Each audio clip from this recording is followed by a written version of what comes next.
Mas é que tá, é bom esse ponto, né? Porque a gente vai cair nessa coisa, tipo assim, porra, a imprensa, ela é de esquerda, já ouvi muito esse papo. Mas ao mesmo tempo, muita gente fala assim também, cara, mas se você parar pra pensar na proporção, teve muito mais governos de direita do que governos de esquerda. Como que tu avalia isso? Não tem um problema em você ter mais governos de direita ou ter mais governos de esquerda. Eu classifico a maioria dos governos brasileiros como governos ruins. Independente de ser de direita ou não. Por exemplo, eu me considero um homem de direita. Eu acho que o governo Bolsonaro teve mais erros do que acerto. Né? Eu me considero uma pessoa de direita. Eu considero que o governo FHC teve mais acertos do que erros. O que eu concordo mais? Pouco me importa, quero saber a capacidade que esse cara tem de poder fazer, evidentemente, um bom governo. Ou seja, o Bolsonaro é de direita, mas acabou com a Operação Lava Jato. E eu defendo a Operação Lava Jato. Mas nós tivemos mais governos de direita. Eu não quero saber. Eu quero saber se o governo está sendo bom ou ruim. É pra tirar até essa cegueira da polarização. Isso. Quer dizer, existem caras de direita que vocês não compactuam e não concordam, mesmo você sendo de direita. Aí eu pergunto, você acha que a direita de hoje, ela tá chegando no nível da esquerda de rachamento? Né? Porque a esquerda, a gente vai falar do PT. Aí o PT, porra, teve uma treta lá, o pessoal apareceu, né? Aí teve aquele racha da esquerda, ou até hoje a esquerda, ela é rachadinha. A direita, ela sempre foi, pelo menos na minha impressão, ela era mais unida, porque talvez por ser uma oposição ao governo que estava ali vigente, todo mundo se juntou, mesmo do MBL se juntando, com o Eduardo Cunha, que se juntou com o Bolsonaro de alguma maneira, e agora eu vejo algumas tretas. Vocês acham que vocês estão rachados? Eu acho que a gente se juntou com o Eduardo Cunha, a gente se juntou com o presidente da Câmara, que era o que podia abrir o processo de impeachment. Agora, eu acho que vai ser muito difícil a direita chegar num processo de rachamento do tamanho da esquerda, porque a esquerda brasileira, ou esses grupos políticos que estão aí, a gente pode falar disso mais pra frente, sobretudo do centrão, mas também na esquerda, estão aí há 100 anos, né? Quando você pega, por exemplo, o Partidão, né? O Partido Comunista Brasileiro, ele já tem mais de 100 anos, né? Ele vem lá de vários lugares, ou seja, vai ter muita racha, né? Eu gosto de ver mais as rachas dos pequenos grupos de esquerda, né? A racha entre PT e PSOL... Eu gosto de ver as rachas, porque o Arthur Duval se ferrou falando isso num áudio. Mas continua. Tá, eu gosto de ver as cisões... eu gosto de ver as cisões dos pequenos grupos de esquerda. Quando você vai ver, por exemplo, PCB e PCdoB, cara, as brigas deles são assim gigantescas. Um defende o comunismo da Albânia, outro defende o stalinismo, tem trotskismo, leninismo. Assim, eles são absolutamente...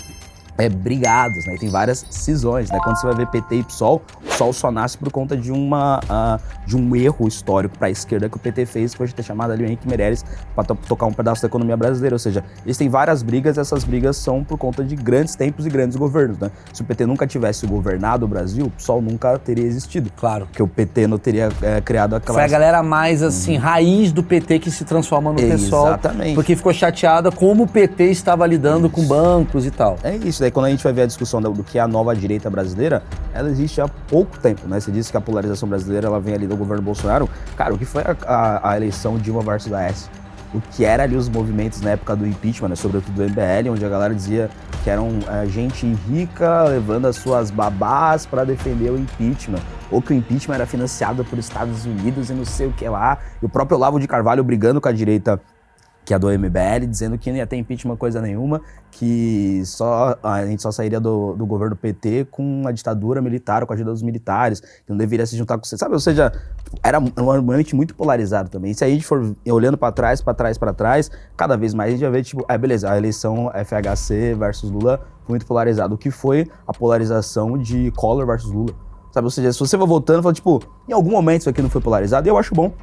Eu não vejo tanto problema na polarização. O que é ruim é a cegueira. O que é ruim é você defender uma pessoa sem saber quais são as propostas dessa pessoa. É defender o governo quando esse governo tá traindo o que disse que ia fazer pra você que votou nele. Isso eu acho ruim. Agora, a polarização, eu não só não vejo problema, como acho uma coisa positiva e até inevitável no cenário brasileiro. Né? Política é isso. Não, é você isso, tem um espectro aqui, e você tenta chegar num acordo. E aí eu pergunto... por exemplo, ou venceu o espectro oponente. Legal, é isso que eu queria ouvir. Você é um cara, você falou, cara, eu sou um cara de direita. Embora o MBL é considerado de esquerda pela turma mais bolsonarista. Isso. Já vi muita gente falando, o MBL é um partido de esquerda e tal. Qual que é o problema da direita hoje, que você vê assim, para gerar esse tipo de desconforto de gente mais radical que fala... Porra, o MBL era pra ser meu aliado e não é. E agora a gente luta contra o MBL porque o MBL é igual o PSOL. Para algumas pessoas é isso. Claro, não. O problema da direita, podia fazer uma resposta um pouco mais longa, a direita Manda brasileira. bala. Mas eu acho que, para resumir bastante, o problema da direita brasileira é o bolsonarismo. O bolsonarismo, ele destrói completamente a direita, né? Tanto que hoje as pessoas não discutem mais se você é de direita ou não. Por exemplo, cara, se você tá assistindo esse programa e acha que eu sou uma pessoa de esquerda, assim, você não faz a menor ideia do que é esquerda e direita. Né? Pode perguntar pra um cara do PT e do PSOL, né? O cara fala, o MBL é igual ao PSOL. Se você perguntar pro PSOLista se o MBL tem alguma coisa a ver com o PSOL, ele vai falar, cara, não tem. Mas só se ter algum outro grupo do centrão, da direita, agora o MBL não é, e a gente briga bastante com o PSOL. O problema é o bolsonarismo, né? É que você tá à esquerda do Bolsonaro. É isso que eu acho que as pessoas Cara, eu acho que eu tô à confundem. direita do Bolsonaro. É mesmo? Eu tenho certeza absoluta que eu tô à direita. Quando a gente vê as críticas que eu faço ao Bolsonaro, são sempre concessões ao Centrão e ao PT. Então, por exemplo, um dos problemas que eu vejo do governo Bolsonaro foi ter indicado o Cássio Nunes Marques para o Supremo Tribunal Federal e ele deu voto de Minerva que deu direito político ao Lula. Então, para mim, o Bolsonaro Foi um soltou o benefício, Lula. foi um Eu benefício queria o à Lula esquerda. preso. Né, por exemplo, o Jair Bolsonaro, na tentativa de salvar o filho dele, Flávio Bolsonaro, que é envolvido em esquema de rachadinha, muito provado, confessado pelo chefe de gabinete dele, o famoso, na época, Fabrício Queiroz, ele fez um grande acordo com o Centrão e, sobretudo, com o Supremo Tribunal Federal, onde era basicamente enterrar a Operação Lava Jato. Eu defendo a Operação Lava Jato, que acabou com a Operação Lava Jato ao Bolsonaro. Eu vejo que as minhas críticas ao Bolsonaro são críticas à direita do Bolsonaro. Eu queria ter político preso da Operação Lava Jato. Político de direita, do centrão, da esquerda. Eu Mas queria aí- prender o Lula. Sim. Quem soltou o Lula foi o Bolsonaro. Mas, Guto, né? eu vou fazer a pergunta que fazem pra mim, porque eu sou visto como um cara isentão. Isentão, na verdade, eu acho errado esse termo, porque eu acho que o isentão é um cara que tá se isentando, ele não tá nem participando do debate. Sim. Eu acho que eu vejo essas postagens também. Você é o oposto do isentão. Você tá dando a sua opinião sobre todos os grupos. Sobre políticos. todos os grupos. Então, tipo, você não perguntou pra mim, Guto, e o Bolsonaro? Eu, Maurício, prefiro não responder. Não, eu tô dizendo, o problema da direita Exatamente. bolsonarista é o Bolsonaro. Eu acho esse termo eu errado. tenho várias opiniões sobre o governo Eu Bolsonaro. concordo com você. Eu tenho várias opiniões sobre o PT, sobre o PSOL Me chame também. de chatão, de babaca, pode chamar de... Agora, isento eu não tô. Então é que porque tá. Então note aqui, o problema da direita brasileira é o bolsonarismo, que a gente fulanizou no Bolsonaro, né? Hoje, por exemplo, eu falo, pô, Guto, você é de direita? Sim, eu defendo a democracia, o livre mercado, a liberdade de imprensa, privatizações, combate ao crime organizado. Isso são pautas mais de direita, né? Não é só isso, mas são pautas de direita. Sim. Mas tá com o Bolsonaro ou não? Cara, não tô. Ah, então você não é de direita. Então você é Lula. Então já! Então, é um o debate, problema é um debate raso. não, o problema é se é de esquerda ou de direita. É você é bolsonarista ou não? E a resposta é não. Ah, então você é igual ao PSOL. Não, É. mas eu acho que o socialismo deu errado. Não, mas você é PSOL. Então, mas a pergunta que eu ia te fazer é, você não acha que o MBL fica numa posição muito confortável? Aí eu tô trazendo pra você esse debate, no sentido de, contrário. tipo assim, porra, é legal a gente estar nesse lugar do cara que tá, porra, o Lula eu quero que se foda, eu quero que o Bolsonaro se foda e tal. Porque, querendo ou não, vocês não estão ali no executivo, não tá como presidente ou governador nesse momento. No momento que você entrar, Guto Zacarias agora é o novo governador de São Paulo, o novo presidente, sei lá, do Brasil.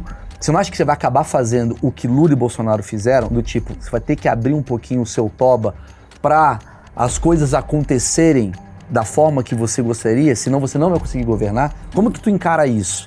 Porque, Maurício, não, porque eu acho que a tentativa de você ter uma governabilidade do jeito que eles tiveram é bizarra, né? Note, por exemplo, que são dois governos que abriram concessões para grupos políticos que eles dizem que eles não participam, né? Claro. O Bolsonaro pro centrão e pra esquerda, o Lula pro centrão e pra um pedaço da direita. E eles tiveram grandes problemas de governabilidade. Né? Note o quão brigou o governo Bolsonaro com a Câmara dos Deputados e com o Supremo Tribunal Federal. Ou seja, para que rolou essa concessão? Sabe, são concessões que, olha, cara, não vou ter. Ah, e se você não ter, você não vai conseguir governar. Dá pra dizer que o Bolsonaro conseguiu governar? Pô, olha as tantas concessões que o Partido dos Trabalhadores fez pro Centrão, sobretudo pro Centrão, nos últimos anos. O PT, se perguntar pro Lula, você tá com uma boa governabilidade no Congresso Nacional, vai falar, cara, não tô. Então, pra que ter esse tipo de concessão, né? E se for pra ter governabilidade na base de soltar político corrupto, como foi o caso do governo Bolsonaro, ou de entregar milhões de reais, sobretudo no mensalão do Petrolão, como foi no governo de esquerda, eu prefiro ou não governar, ou sofrer um golpe de quem falou, o Guto era o presidente da República, e a gente vai abrir um processo de impeachment dele porque ele não tá entregando bilhões de reais de emenda parlamentar. Beleza.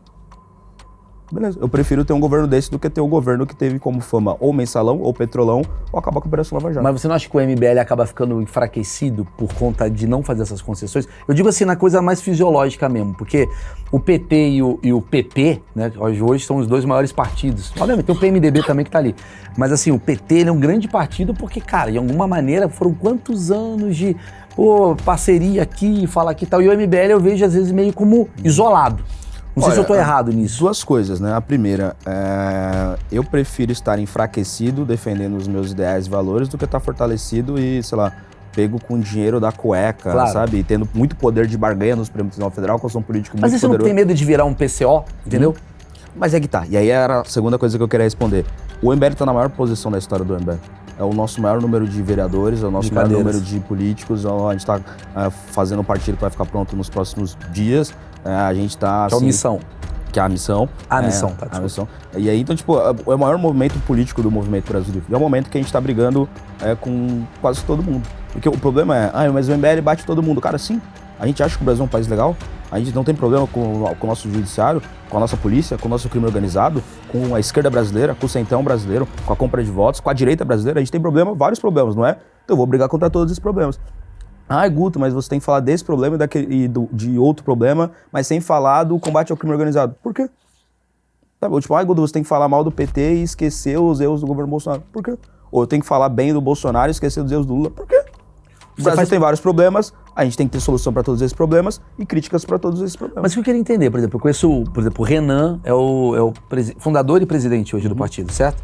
Você tá ali como deputado estadual. Você participa desse board, assim, de direção, do tipo, para onde vai o caminho do partido? O que vocês fazem? E como é que funciona isso? Porque às vezes o Renan quer... Não só eu, mas, por exemplo, você pega um vereador do Joinville, que é a maior cidade de Santa Catarina, que é o Matheus Batista, vereador de Salvador, que é o Sandro, de Natal, que é o Faustino, que a gente tava lá nesse fim de semana. Todo mundo do movimento brasileiro participa da tomada de decisão. Mas como é que funciona? Por exemplo, amanhã o Guto vai chegar com uma ideia, cara do Guto, aí o partido meio, como é que funciona essa decisão, essa hierarquia? É uma pergunta nacional, a gente tem vários outros grupos temáticos, a gente conversa todo mundo entre si. Às vezes não sou eu nem que chego com a ideia, às vezes alguém chega, algum assessor, tem um chefe de gabinete, tem uma equipe, etc. Mas você discorda de ideias do MBL? Discordo de ideias do MBL, cara, eu posso falar que sim, mas eu não vou conseguir lembrar alguma agora. Pode ser que eu lembre até o final do programa. Mas, óbvio, várias vezes já tomei a decisão, tipo, algum cara do MBL, Mato Grosso, protocolou um projeto de lei, você pode olhar e falar, puta, mano, acho que não gostei desse projeto, né? Mas tudo bem, faz parte do jogo, e a gente liga no cara, auxilia, resolve, né? Tira o projeto do protocolo, ou seja, dá pra discordar do seu próprio grupo político, etc. Mas a parte boa é poder ser um personagem ativo em tudo isso, pra se o MBL errar, poder trazer o MBL pro caminho certo, porque isso vai acontecer. A gente já mudou de ideia. Eu lembro, por exemplo, quando eu era, bem antes de ser deputado, eu era coordenador do MBL no município da cidade de São Paulo. Se gostou do vídeo, não esqueça de curtir e se inscrever no canal Missão em Foco.